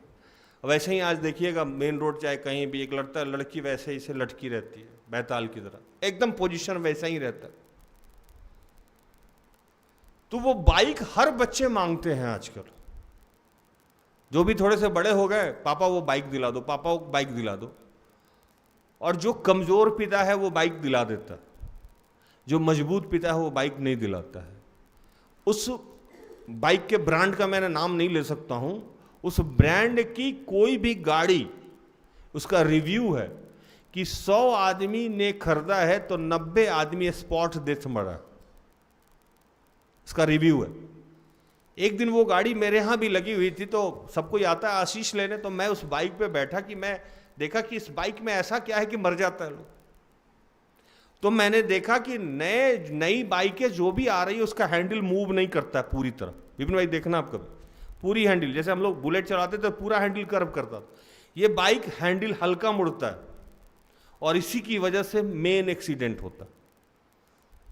ये बात मुझे पता ही नहीं था। मैं बाइक को जब मोड़ा तो मुड़ी ना, तो मैंने उससे पूछा ये हैंडल लॉक है? तो बोला नहीं भैया इतना ही मुड़ता, थोड़ा इधर थोड़ा इधर। इसीलिए आप देखते होंगे बाइक चलाते यूं झुकता है बच्चा लोग, कमर ऐसे झुकाएगा फिर ऐसे झुकाएगा। क्या है कि पिता को पता है कि ये बाइक देने के बाद बच्चा मेरा बचेगा नहीं, तो कोई भी समझदार पिता अपने बच्चों को वो बाइक नहीं दे सकता, या कोई भी समझदार पिता अपने बच्चों को बिना ड्राइविंग लाइसेंस का गाड़ी नहीं दे सकता है, वो चाहे जितना जिद करे, क्योंकि उसको पता है कि अभी गवर्नमेंट का एक लॉ है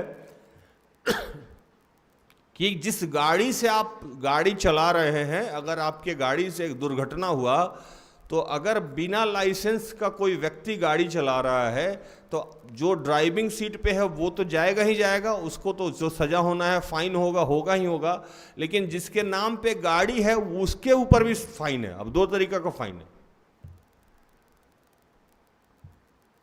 और मैं आपको बार बार ये बात यूथ क्लास से बताता आया हूं कि इंडियन गवर्नमेंट का एक लॉ है कि विदाउट लाइसेंस अगर आप गाड़ी चलाते हैं और आपसे गाड़ी से कोई मर जाता है तो आप पे 307 लगेगा, मतलब खून की सजा।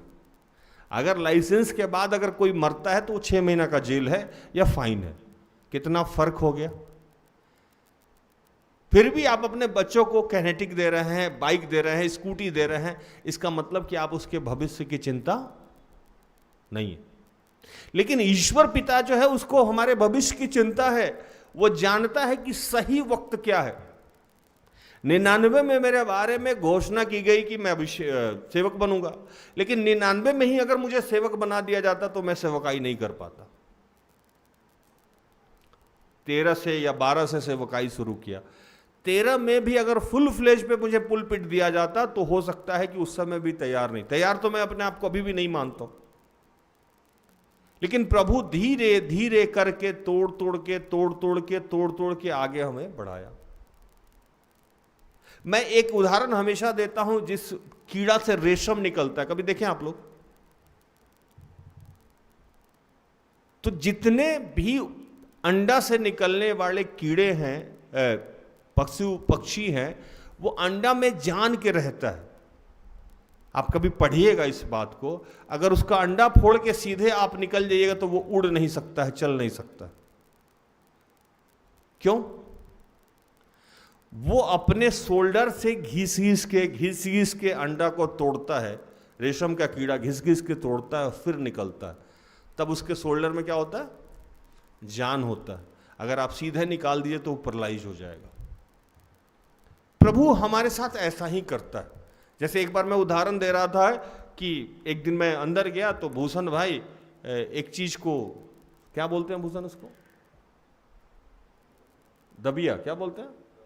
दौली। तो उस दिन हमारे यहाँ मटन कट रहा था और इन्हीं को जिम्मा मिला था। ये थे रोहित भाई थे, कोई पार्टी चल रहा था हम लोग को, तो पूरा का पूरा मटन कट रहा था। तो दौली को ये बहुत देर से सान चढ़ा रहे थे। तो बाद में मैंने सोचा कि जितना तेज इसको किया जाएगा उतना अच्छा धार होगा, उतने जल्दी से कट जाएगा, और जितना कम तेज रहेगा उतना काटने में समस्या लगेगा। आपकी तैयारी अगर बहुत ज्यादा की जा रही है तो आप यूसुफ की तरह सेकंड कमांडेंट इन चीफ बनने के लिए तैयार किए जा रहे, उस समय आपको प्रभु में बने रहना हो।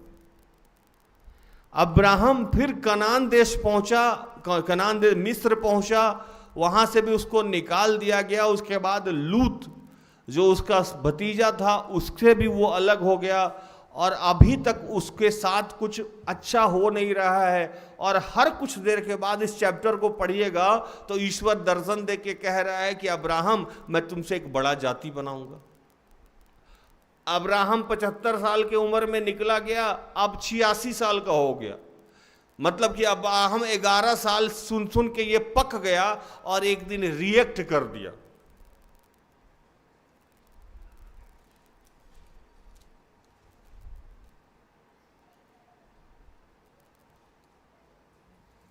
क्या रिएक्ट किया अब्राहम से सुनिए।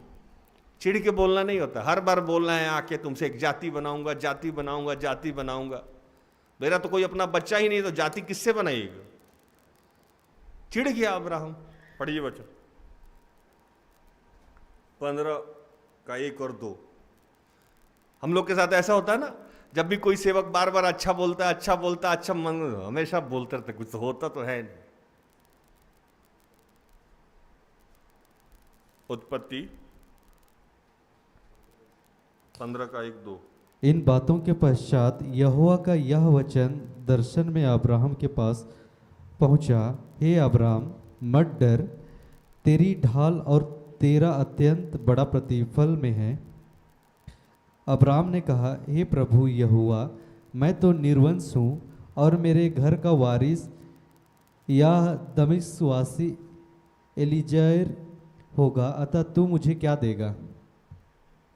चिढ़ गया अब्राहम, कहने लगा कि मेरा तो, हम तो निर्वंश है, मेरे पास तो अपना कोई बच्चा भी नहीं है। तुम ऐसा बोलता है जाति बढ़ाऊंगा, जाति बढ़ाऊंगा, ये करूंगा, वो करूंगा, तो यही जो स्टाफ है मेरा या भतीजा है, यही इस घर का वारिस होगा, अपना तो कुछ है नहीं। ईश्वर वहां उस दिन ओपनली बोले कि भैया ये तेरा वारिस, ये तेरा वारिस नहीं होगा, तेरा निज पुत्र वारिस होगा। और ये कहते कहते अब 11 साल बीत गया। 11 साल से वही बात सुन सुन के अब्राहम पका हुआ है। आपके भी जीवन में यही होगा, शादी हो जाएगा, बच्चा हो जाएगा, नौकरी हो जाएगा, आशीष मिल जाएगा, गरीबी चली जाएगी, समस्या खत्म हो जाएगा। जैसे बबीता की माँ को 16 से बोला जा रहा था नौकरी हो जाएगा, 16 4 20 और 4 24, 8 साल लगा नौकरी होने में। उसकी माँ भी जब आती थी, हो जाएगा ना। नौकरी मिला तो सैलरी रुक गया, वो 1.5 साल बाद मिला। जैसे मेरे जीवन के लिए 12 से तो सिस्टर एस्थर ही बोले थी बिजनेस हो जाएगा।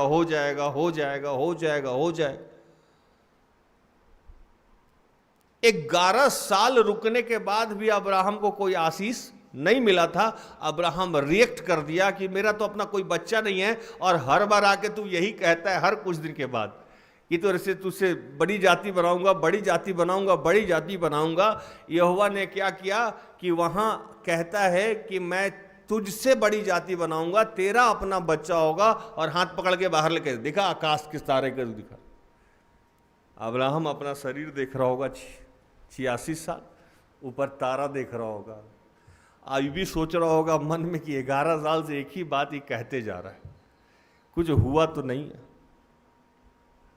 पढ़िए वचन 3 और 4।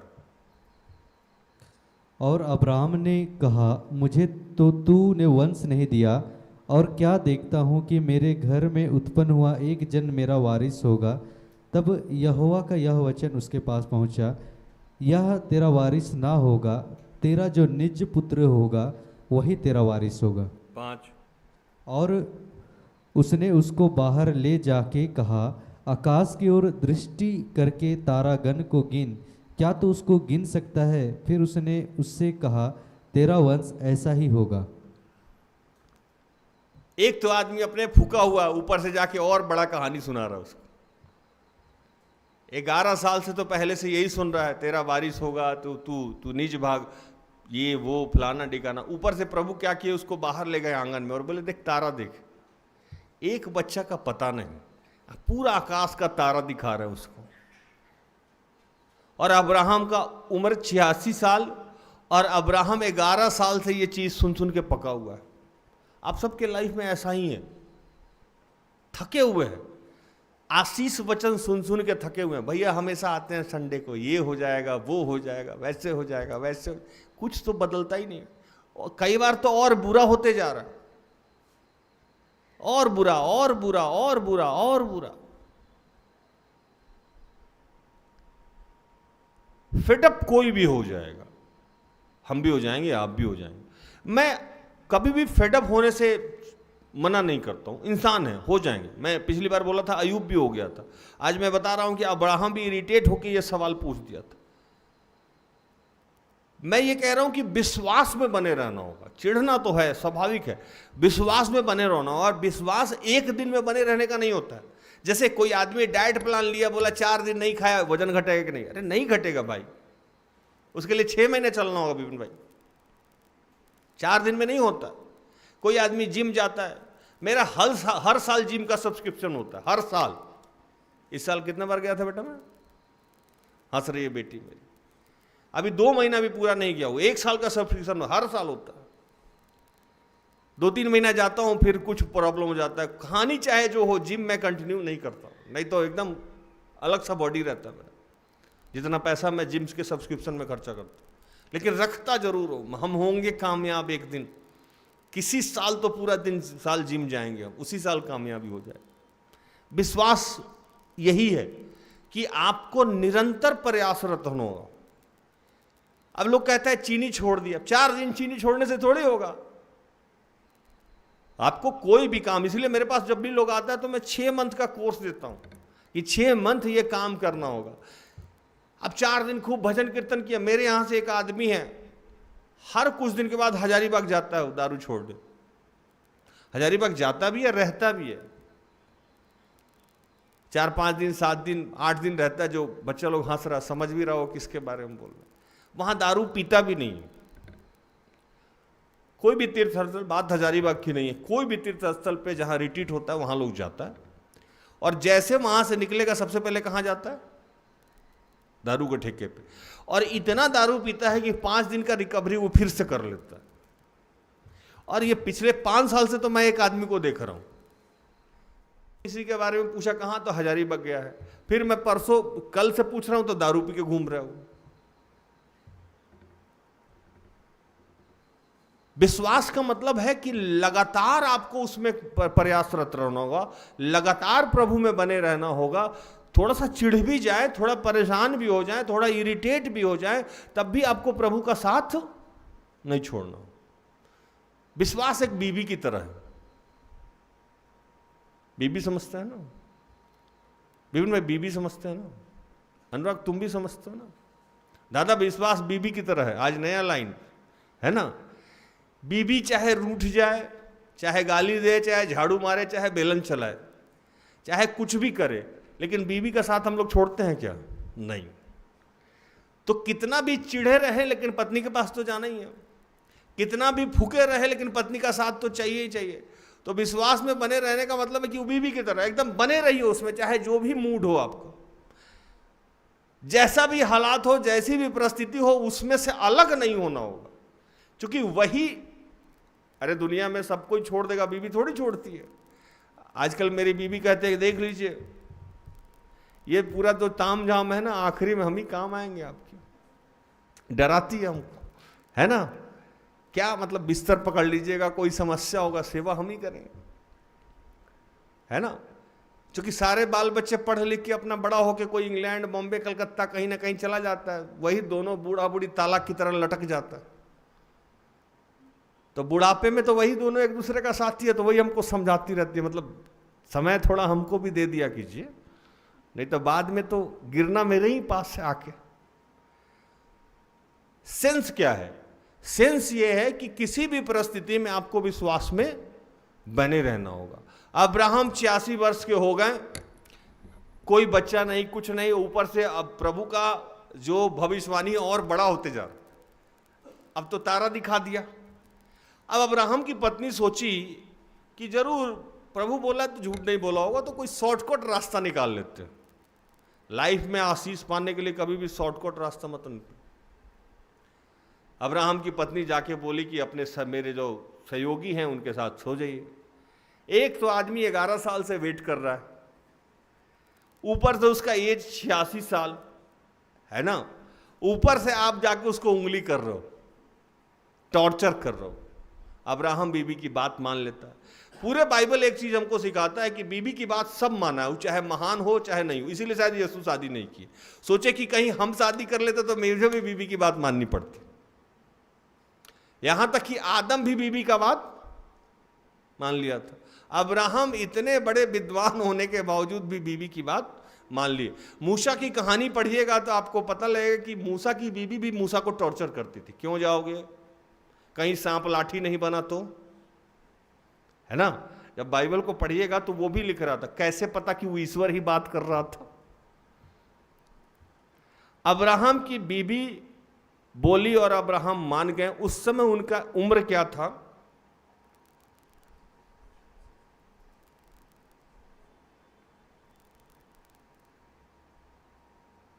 पढ़िए 16 का 2-3। सारा ने अब्राम से कहा, देख यहोवा ने तो मेरी कोख बंद कर रखी है, इसलिए मैं तुझसे विनती करती हूँ कि तू मेरी दासी के पास जा। संभव है कि मेरा घर उसके द्वारा बस जाए। सारा की यह बात अब्राहम ने मान ली। इसलिए जब अब्राहम को कनान देश में रहते 10 वर्ष बीत चुके, तब उसकी स्त्री सारा ने अपनी मिस्री दासी हाजिरा को लेकर अपने पति अब्राम को दिया कि वह उसकी पत्नी हो। अब वो 86 से कितने वर्ष का हो गया? 96 साल का, 96। और अभी भी प्रभु की प्रतिज्ञा पूरी नहीं हुई है। उस सोचा होगा ना, प्रभु पक्का झूठ बोल रहा है, 20 साल तो बीत गया, क्यों नहीं पत्नी की ही बात मान ले। जब हम विकट परिस्थिति में रहते हैं ना, तो हमें जो भी कोई राय देता है ना, हम मान लेते हैं। जो भी, अभी कल परसों एक महिला आई थी, काफी पढ़ी लिखी, बोली फीडिंग नहीं करा पा रहा है। तो हम बोले क्या की? एक ओझा के पास चले गए। हम कि पढ़ लिख के गंवार कैसे हो जाता है लोग। अगर आप पढ़ी लिखी हैं तो आप पढ़ी लिखी हैं तो आप चले जाते, डॉक्टर के पास चले जाते, आप ओझा के पास चले जाओ। ओझा क्या करेगा फीडिंग कराने के लिए? तो नहीं भैया, फिर आपका कोई नाम बताया तो आए। हम ले जाइए, प्रभु बोला कि फीडिंग सही हो जाएगा, अब आप दूध पिला सकते हो। अटपटा लोग हैं। जब आप विकट परिस्थिति में रहते हैं और विश्वास हिला रहता है, उस समय सबसे ज्यादा अपने आप को प्रोटेक्ट करना चाहिए, क्योंकि उस समय गलत राय बहुत देता है लोग। उस समय सही एडवाइजर की जरूरत पड़ती है। गलत एडवाइजर आपके विश्वास को हिला देगा, गलत एडवाइजर आपके विश्वास को विनाश में तब्दील कर देगा, गलत एडवाइजर आपको मंजिल तक पहुंचने नहीं देगा। कोई भी शॉर्टकट रास्ता से आज तक आशीषित नहीं हुआ। इस बात को मैं जानता हूं, इसीलिए बड़े प्यार से अपने बिजनेस को सेटल कर रहा हूं। जब होगा देखा जाएगा, क्योंकि प्रभु एक वचन में लिखा है कि जो आशीष मैं देता हूं उसमें दुख नहीं होता। जब वो मार्ग खोलता है तो सीधा खोलता है, उसमें टेढ़ा मेढ़ा कुछ नहीं। जब वो काम करेगा तो एकदम सीधा करेगा। और ये बात दाऊद भी समझता था। आपको दाऊद की कहानी याद होगी कि दाऊद जिसको बचाना चाहता था वही दाऊद को मारना चाहता था। साउल को कुछ बुरा किया था दाऊद? नहीं ना, नहीं। साउल के लिए गिटार बजाता था, बीना बजाता था, और साउल हमेशा इसको मारना चाहता था, और ये साउल को हमेशा बचाना चाहता। लेकिन ये साउल को मार के शॉर्टकट रास्ता कभी भी अख्तियार नहीं किया राजा बनने के लिए, क्योंकि इस बात को वो जानता था कि शॉर्टकट रास्ते से कोई भी आज तक ऊपर नहीं पहुंचा है। अगर पहुंच भी जाएगा तो वो क्षणिक होगा। दुनिया में कामयाबी का कोई भी शॉर्टकट नहीं हो सकता। अब्राहम ने वहां शॉर्टकट रास्ता अख्तियार कर लिया। इसीलिए विकट परिस्थिति में और जिस समय विश्वास आपका परखा जा रहा है, उस समय सबसे पहले आपका एडवाइजर कौन है ये सही। महाभारत आप लोग देखे होंगे, टीवी पे बहुत दिन चला। अर्जुन को राय कौन देता था? कृष्ण। और दुर्योधन को राय कौन देता था? शकुनी। आपको देखना है कि आपके जीवन में शकुनी तो नहीं है जो गलत राय देके आपके जीवन का समापन कर रहा है। रामायण को जब आप पढ़िएगा तो रामायण में जब राम का वनवास हुआ तो उसकी जो जिस महिला के माध्यम से वनवास हुआ उसको राय कौन दे रहा था? मंत्रा। केकई जो दूसरी पत्नी थी दशरथ की, उनकी दासी का नाम मंत्रा था, वही भड़काई थी कि इसको निकाल दो, नहीं तो तुम्हारा बेटा भरत राजा नहीं बनेगा। और कैसे निकलेगा? तो उसकी कहानी समझाई थी कि तुम्हारा एक कमिटमेंट ड्यू है। कमिटमेंट क्या था? तो कमिटमेंट ये था कि केकई जो थी वो योद्धा थी, मतलब वो युद्ध में निपुण थी। तो जब भी लड़ाई के लिए दशरथ बाहर जाते थे तो अपने चारों महारानी में से, चारों रानी में से केकई को वो साथ में लेके जाते थे। और केकई कई बार युद्ध में उनका सपोर्ट की थी। तो एक मेजर युद्ध में केकई क्या की कि युद्ध जान बचाई दशरथ की। तो दशरथ ने कहा वर मांगो, मैं आज तुमसे बहुत खुश हूं।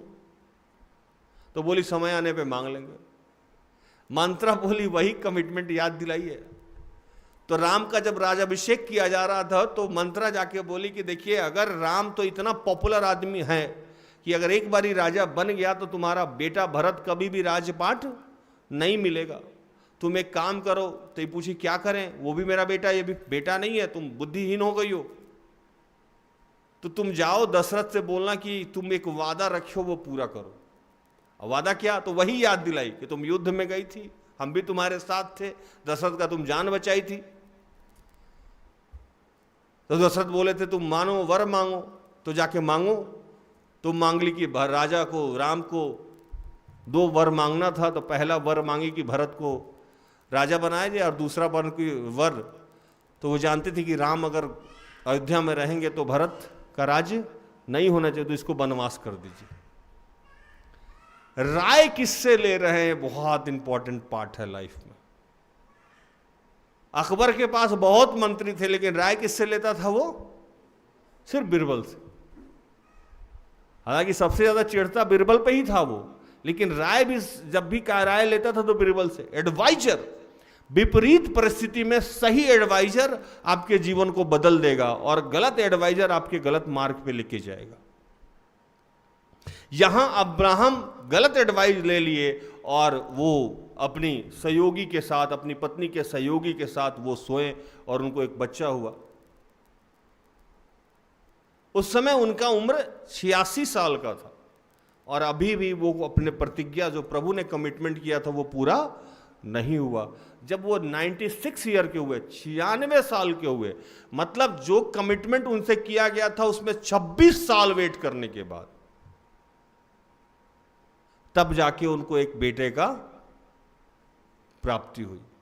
और ये कहानी यहां खत्म नहीं हुआ। वो बेटा जब जन्म लिया और जब कुछ जवान हुआ तो उसको बलि देने के लिए भी मांगा गया। और बलि के समय में, मैं इस कहानी को समाप्त करूं, बलि के समय में अब्राहम गए और उसको पर्वत पे ले जाके पूछे, और वही बेटा जब उनसे पूछने लगा कि लकड़ी है, चाकू है, रस्सी है, तो बलि किसका दीजिएगा? अब्राहम का विश्वास देखिए कि अब्राहम ने एक शब्द कहा जो बड़ा इंटरेस्टिंग है।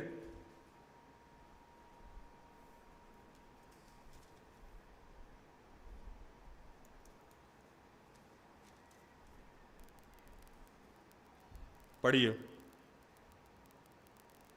22 का 7 और 8। इसहाक ने अपने पिता अब्राहम से कहा, हे मेरे पिता। उसने कहा, हे मेरे पुत्र, क्या बात है? उसने कहा, देख, आग और लकड़ी तो है, पर होम बलि के लिए भेड़ कहाँ है? अब्राहम ने कहा, हे मेरे पुत्र, परमेश्वर होम बलि की भेड़ का उपाय आप ही करेगा। और वे दोनों संग संग आगे चलते गए। कितना कॉन्फिडेंस है कि प्रभु प्रबंध करने वाला परमेश्वर है। प्रभु बोला है तो कुछ ना कुछ अच्छा ही करेगा। बलि का प्रबंध वही करेगा। बेटे को लेके जा रहा है कुर्बानी देने, और बेटा जवान है, और बेटा भी कितना आज्ञाकारी है कि उसका एज जब पढ़िएगा आप तो उसका एज भी लिखा हुआ है यहाँ। वो चाहता तो अपने बाप से हाथापाई करके भाग सकता था, लेकिन वो चुपचाप चलता गया।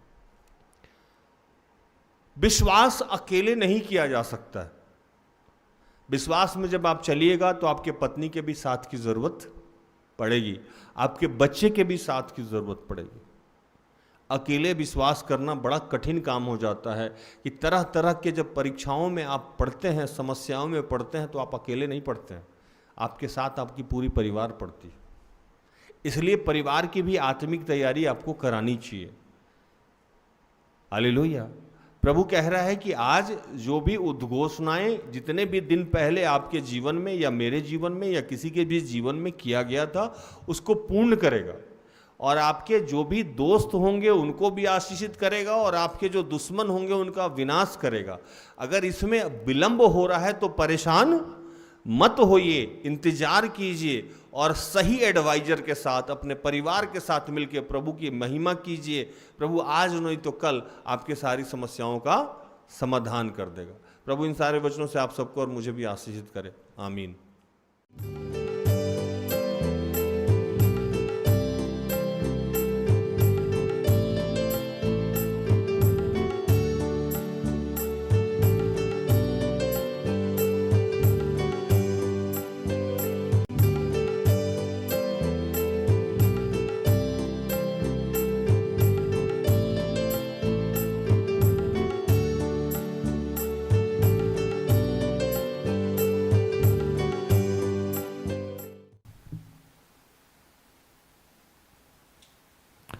आइए प्रार्थना करें, खड़े हो जाएं। इस वक्त हम प्रभु से प्रार्थना करें कि प्रभु अपने सामर्थ्य को दीजिए ताकि हम सब विकट परिस्थिति में हैं, हमारा विश्वास हिले नहीं। प्रभु हम जानते हैं कि पिता आपने हमारे जीवन के लिए जो भी उद्घोषणाएं की है, जो भी प्रतिज्ञाएं की है, आप सत्य प्रतिज्ञा परमेश्वर, और आप हमारे जीवन के लिए जो भी करते हैं वो भला कर के लिए करते हैं। थोड़ा विलंब हो, थोड़ा कष्ट हो, थोड़ी परेशानियां हो, थोड़ा दुख हो, लेकिन प्रभु आप हमें अनाथ नहीं छोड़ते हैं, आप हमारा साथ नहीं छोड़ते हैं। आपने कहा है कि जो तुझ पे विश्वास करता है उनके लिए सारी बातें मिलकर सिर्फ और सिर्फ भलाई उत्पन्न करती। प्रभु अब तक हमारे जीवन में जो भी हुआ, जैसा भी हुआ, अगर वो नहीं होता तो हम यहाँ नहीं होते। आपने हमारे लिए जो जो दरवाजे बंद किए उसके लिए आज हम धन्यवाद करते हैं, क्योंकि अगर वो दरवाजे खुले रहते तो हमारा विनाश हो जाता। प्रभु जो जो प्रार्थनाएं हमारी आपने नहीं सुनी, आज उसके लिए भी हम आपका धन्यवाद करते हैं। जब जब जो जो इच्छाएं आपने हमारी पूरी नहीं की, उसके लिए भी आज हम आपका धन्यवाद करते हैं कि अगर वो इच्छा आपने पूरी कर देते तो वो शायद हमारे बर्बादी का कारण बन जाता। जब हम पहली बार किसी लड़के को मांगे थे अपने पति के लिए, या पहली बार किसी लड़की को मांगे थे अपनी पत्नी के लिए, या पहली बार कोई कारोबार मांगा था, बिजनेस मांगा था, व्यापार मांगा था, वो आपने नहीं दिया प्रभु, चूँकि आप जानते थे कि भविष्य में इससे हमारा लाभ होना है या हानि होना है। वो दरवाज़ा आपने बंद कर दिया प्रभु। उस समय हम सब आप पे चिढ़े, उसके लिए आज क्षमा मांगते हैं। और उस दरवाजे को जो आपने बंद कर दिया और हमारी प्रार्थनाओं को नहीं सुना, इसके लिए आज हम आपका धन्यवाद करते हैं। अब तक वो तमाम मार्ग जो आपने बंद किए उसके लिए आपका धन्यवाद। अब तक हमारे जीवन से जो चले गए उनके लिए आपका धन्यवाद करते हैं। और प्रभु आज तुझसे सामर्थ्य मांगते हैं कि जीवन के अंत तक हम आपके विश्वास में बने रहें, ऐसी कृपा करिए।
तू छू ले मेरा यीशु, तू छू ले मेरा प्रभु, तू छू ले मेरा यीशु।